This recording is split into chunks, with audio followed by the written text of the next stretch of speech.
Oh, it is very dark. You can barely see anything, but there's Logan. All right, we are doing our first gravel race today. Yeah! Hell yeah. I hope this is good framing. Wow. Don't even know what I want to say, dude. So, I did my first gravel race. We did the WAUCHEESI 63. 63 miles with 8,800 elevation gain. My fans love to see me suffer, so I just do things that make me miserable, and they find it funny. Wow. So it's crazy. And we did it on the good old Lightspeed Ultimate G2 here. So what's really cool about the WAUCHEESI race is that it starts and ends at the Tellico Grains Bakery. If you're not familiar with the Tellico kind of area, it is basically at the base of the Cherokee National Forest.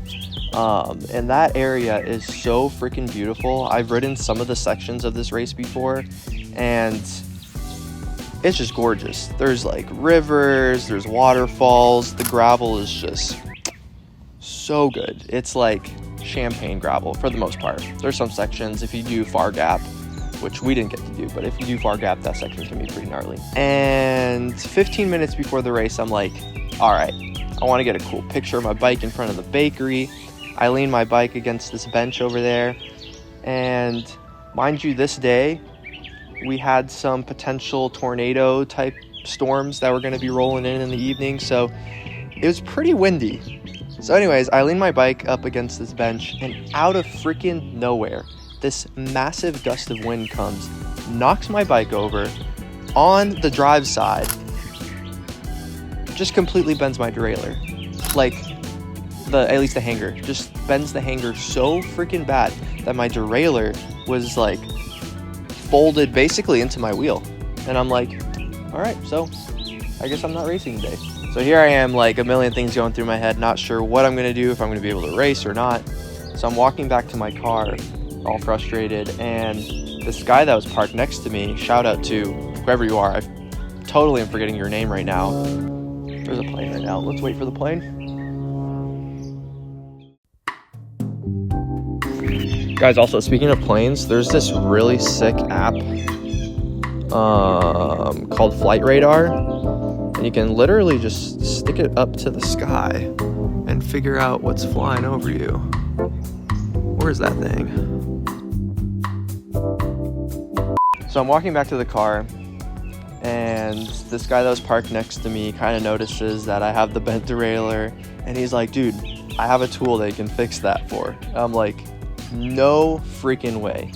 So he hands it to me. We're just trying to bend this thing back, but you know, with derailleur hangers, you can't bend them too much because eventually they're gonna snap.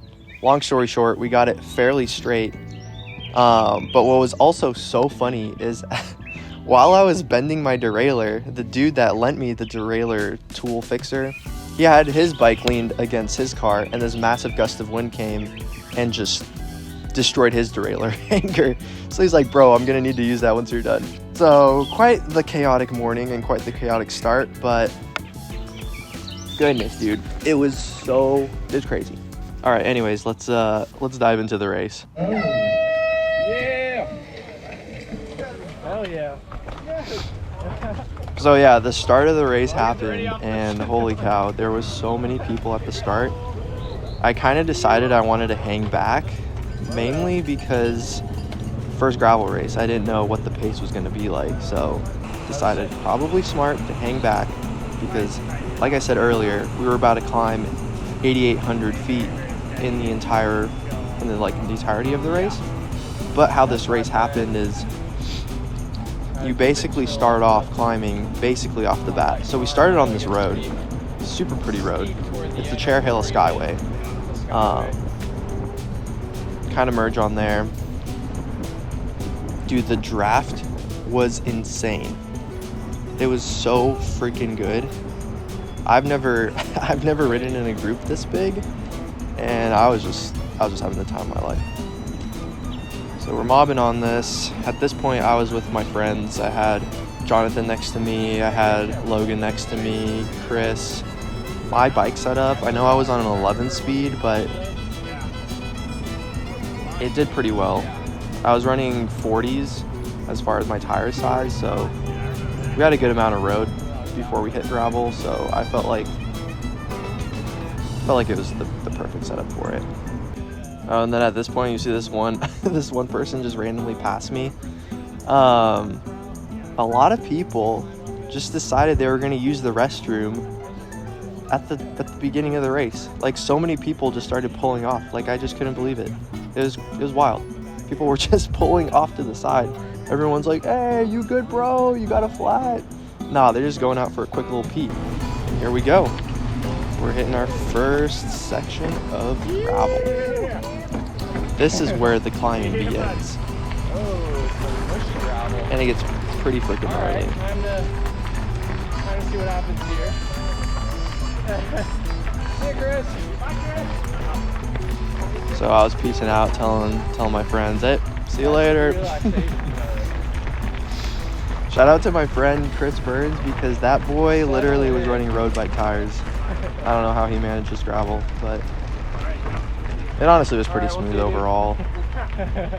So at this point, I'm like, all right, it's time to start coasting and just pass some people. So I go into this full freaking motorcycle mode. I'm just turning.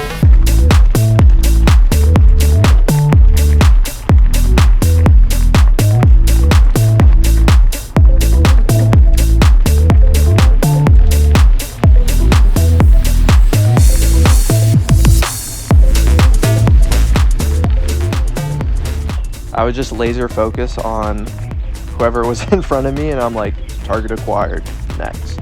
So we're on this first climb, and again, I'm just trying to figure out the pacing. I didn't want to gun it too far because I knew we had our first climb that was about 2,000-ish feet, and then we did a descent, and then it was gonna be flat. And then the next climb was gonna be around like a 4,000 foot climb in about like 5 or 6 miles. So I knew that one was going to be pretty brutal. I had done it before when I did the Telco Highlands route, so I kind of had in mind what I was going to end up going into. So I knew I had to kind of keep it steady off the bat on the first climb. But then again, I'm like, dude, this is a race, so we kind of have to go all out. I mean, come on. And then at this section on the climb, on this first climb, I bumped into my coworker Audrey, who's also riding a light speed. I don't think she knew I was like literally right behind her at this point. She was crushing it though, because she literally did a 60-mile race the day before and then came out and did this too. So shout out to Audrey. Felt like she had a pretty good pace, so I was like, I'll just kind of lock in here for a second. And yeah, it was funny. She was like, "Yeah, don't burn all your matches because you're gonna have that second climb." And I'm like, "Oh, I know that climb's about to be freaking brutal." And then the elevation started to freaking get steep, dude. It was starting to get so freaking steep. I remembered these like twisty kind of turny sections from the last time I had been out there. So I knew the gradient was gonna get steeper and steeper. There's this one guy over here that ends up passing me on a single speed. Yep, here he comes. Dude, look at this guy's freaking calves, bro. What the crap? Freaking animal.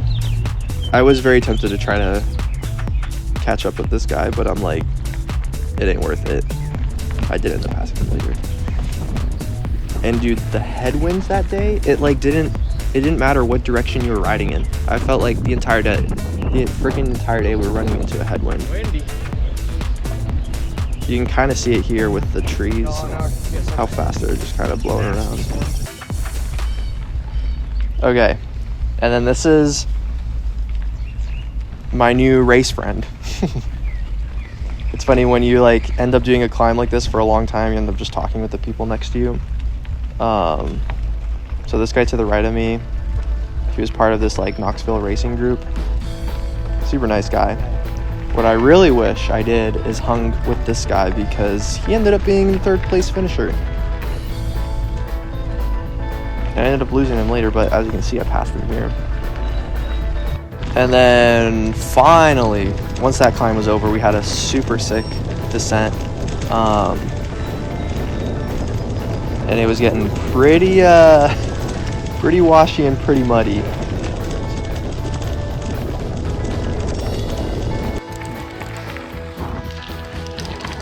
All right, so we just finished a pretty gnarly descent. It got kind of muddy in there, but now we're just cruising, coasting. Honestly, feeling pretty good on nutrition.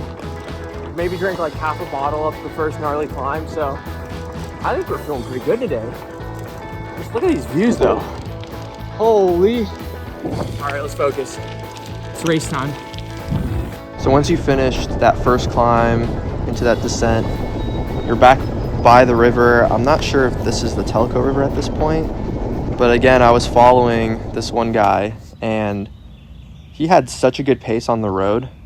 And to be honest, I'm glad I kept up with him here because I probably would have not gone that fast on that flat section, but I'm so glad I did. And then begins the freaking 4,000 foot climb in 6 miles. When my Garmin beeped at me and I looked down and I saw that, dude, it's one of the most depressing things to be looking down at your Garmin, looking at the elevation map and seeing your little dot like barely move because you're averaging like 8 miles an hour, maybe 10 miles an hour, and the like gradient percentage is like at 10% for like, I don't know, most of it. Like it was gnarly. All right, so we're doing a climb that's like, I think it was said about 4,000 feet in like basically 6 miles. It's so insanely gnarly. And also, I think I just got passed by a 7-year-old. 7-0. What are these people made of, dude? Also, my GoPro died, so kind of sucks. We're gonna go iPhone mode for a little bit when I can, obviously, when I'm climbing. You.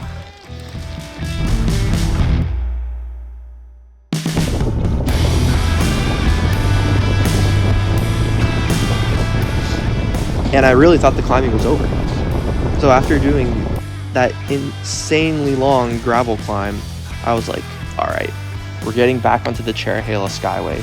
We're on the North Carolina-Tennessee border. I'm about to do this super good descent by Indian Boundary.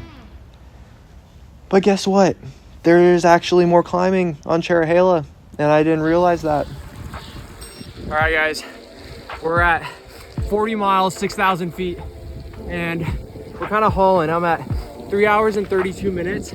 This is probably the fastest I've ever done something like this. We're feeling good, we're feeling strong. It's freaking misty as frick. I'm like so cold. Look at this, guys. All right, we're gonna go back.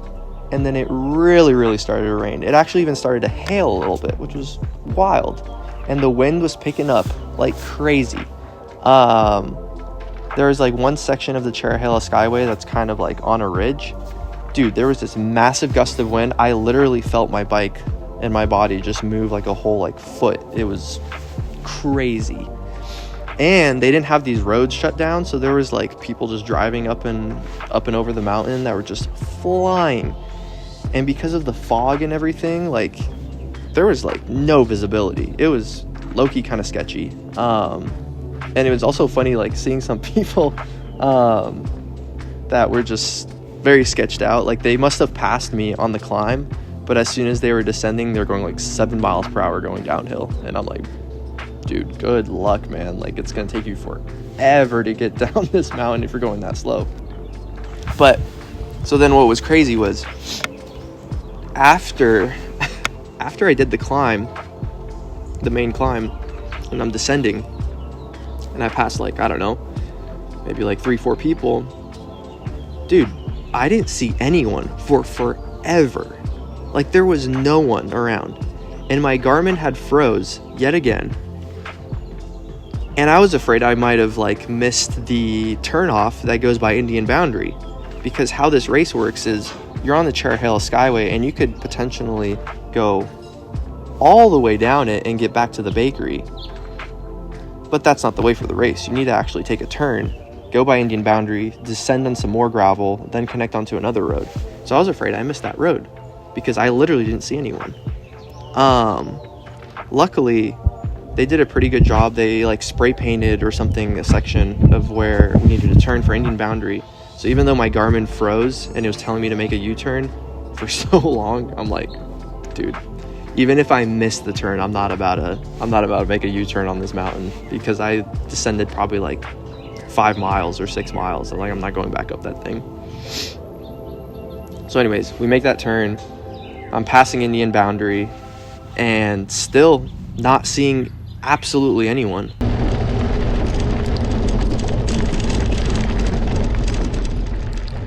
So I'm like, at this point, I'm either doing really well or I'm doing really bad. And so I think I might have saw one other person that I just hauled past on this kind of flatter section. Out of nowhere, I just started getting more energy. I guess I realized that I was getting close to the end, and so all that was in my mind was like, hey, we're almost there, give it all your effort. So I was crunching, and those little hills on the way back were kind of sneaky. It was like rolly, but it was like a punchy rolly.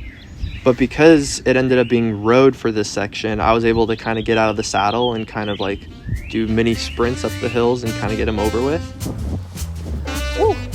I don't know where everyone is. Check out this view. It's so sick. Oh my gosh. I'm literally like maybe a mile or two from the finish. This is insane. I have no idea what position I'm in. This is sick. Let's get it. And I'm rolling into the finish. I'm like, dude, I can't believe we're at the end here. And I'm passing by the bakery. I come through the finish, and I only see like 2 other people like in their riding kit. And I'm like, yo, did I just podium? I think I might have just podiumed. I'm like, this is crazy. But